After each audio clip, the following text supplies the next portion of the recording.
Namaste and welcome to today's episode. Now, every few years or a decade, there is a new trend that comes in health and wellness. It arises from a need for something new.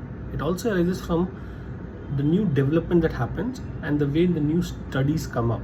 Okay, nutrition is a ever evolving industry. What holds true today would change tomorrow. What holds true tomorrow will not suffice day after.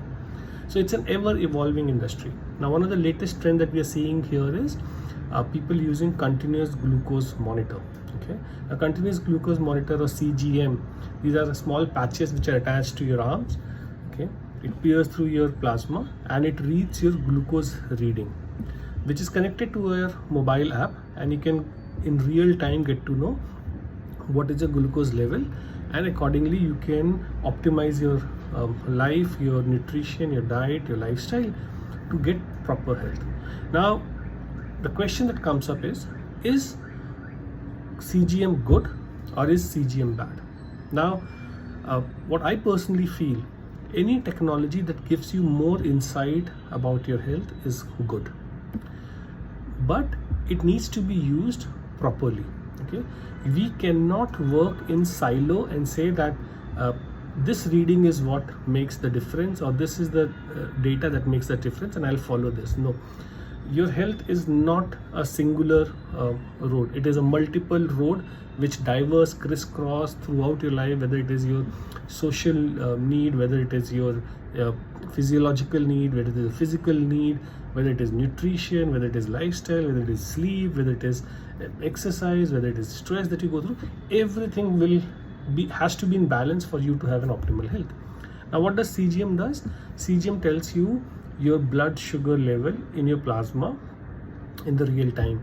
Now, it is as accurate as or as close as possible to how your blood sugars are, how your sugar levels are in your blood. Now, a lot of people say that blood sugar is bad and we should reduce. And when you look at your report, you look at that report and say, okay, this food is good for me or this food is bad for me. Remember, whatever nature has given is not bad. It's up to us how we use it, how we utilize it, and how much we have it and when we have it. So what happens is when you eat food, okay, any food that you eat, okay, apart from pure fat, okay, the food gets digested, broken down into simple form, and when it gets broken down, it gets converted into sugar. Now, sugar is the primary source of energy. A lot of people say, I don't eat carbohydrate because it spikes my sugar, I will be diabetic. But remember, sugar is the food for your brain. Your brain needs or utilizes 25% of all the energy that you generate in a day through food, or your energy requirements, 25% goes to your brain. So if you don't get the right amount of sugar, if you don't get the right amount of energy, you'll have neurological issues in your later life. And we are seeing a huge growth in Alzheimer, dementias, and brain related and neuro related issues. So people, what they do is when they look at the CGM monitor, they eat a food and they see the sugar level going up or down, maybe immediately after, maybe 90 minutes after, and they label that food as good or bad for them, which is not a right approach. And that's where I say that technology is your friend if you use it properly. Now, when your sugar goes up, okay, your body also releases insulin. When your body releases insulin, insulin's work is to reduce that sugar, get it into the cell, get your fuel energy done, and make your blood normal again. Okay. Now, if you look at protein, you eat a lot of protein, your sugar will spike. You eat carbohydrates, your sugar will spike. But the only thing that will not spike your sugar is fatty acids or fat. So a lot of people, if they started doing it, they've gone on a very high fat diet. High fat, low or moderate protein, and a very low carbohydrate. Saying that this does not spike my sugar, this prevents me from excess insulin, and that prevents me from so-called insulin resistance or pre-diabetic or diabetic. Now, we know we need fat, but too much of fat, even if it's a good fat, whether it is omega-3, omega-6, omega-9, is really bad for your organs. It is bad for the functioning of an organ in the long run.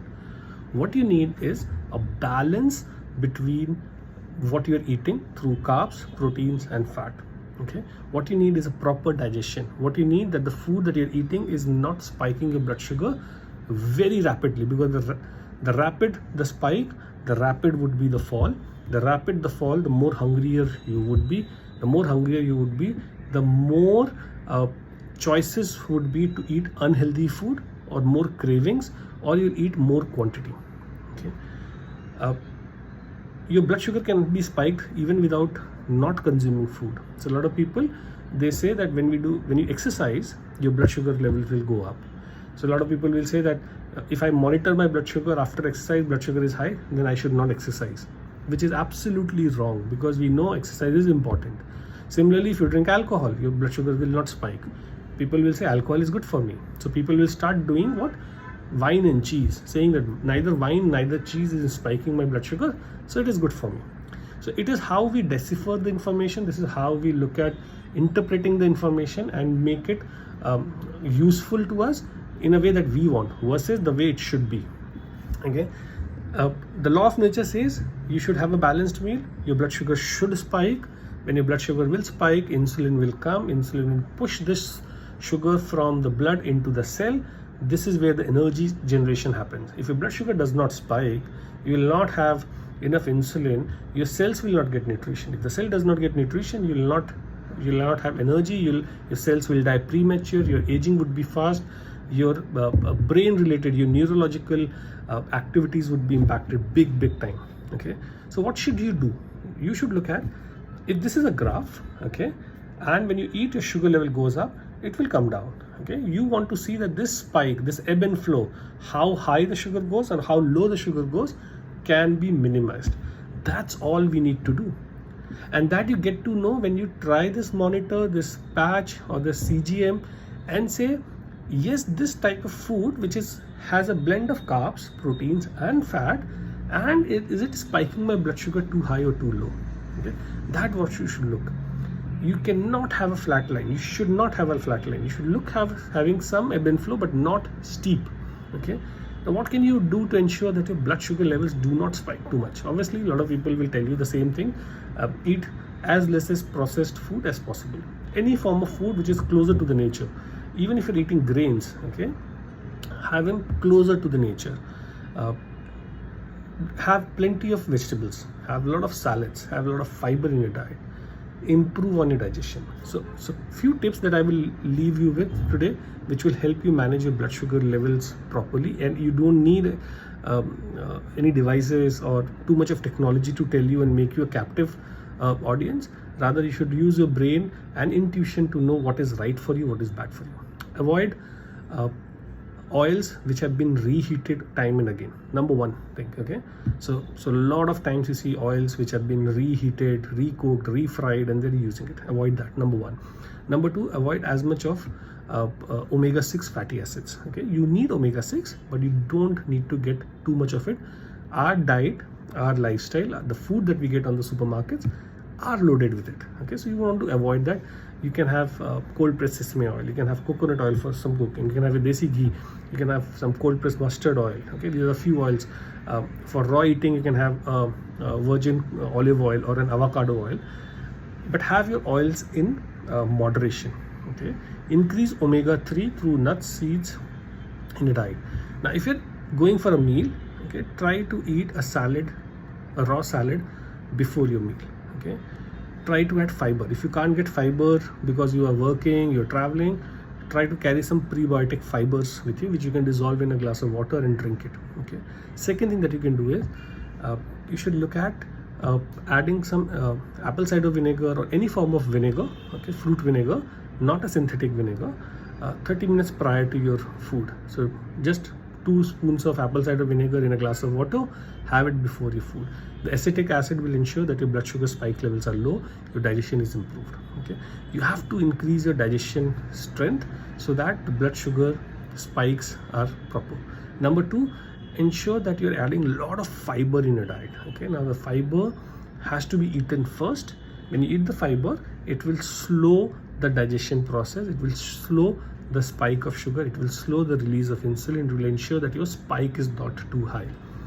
If you're eating a dessert, okay, have it after your meal, preferably in the afternoon time. Okay, You can eat fruits in the night. People who say that you don't eat fruits in the night is a wrong theory. You can eat your fruits in the night. People have been eating it for ages.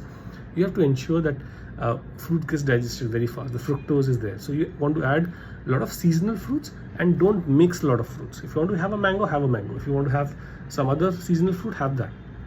If you're eating a dessert, let's say you're eating a ice cream, you want to crave for an ice cream and say that no, I can't eat it because it will spike my sugar. What you can do is add fat to it. Fat means add a lot of nuts and seeds to it.